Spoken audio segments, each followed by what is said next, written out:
Yesterday, the FDA and the CDC recommended a pause in using the Johnson & Johnson vaccine.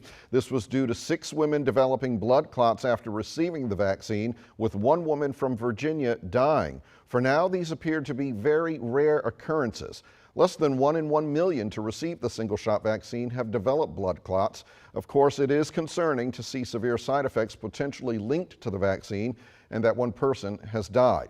But hear me out. The pause is an example of the system working. Concerns were raised about the Johnson & Johnson vaccine, and we temporarily stopped the use of it. The vaccines for the coronavirus were developed much faster than normal, but safeguards are in place to ensure the safety of those getting the shots, and the J&J vaccine is just one of 3 we're using in this country.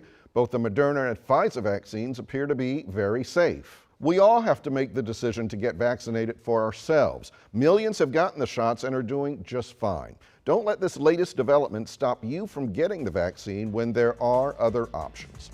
Have a great day, be safe, and we'll see you tomorrow.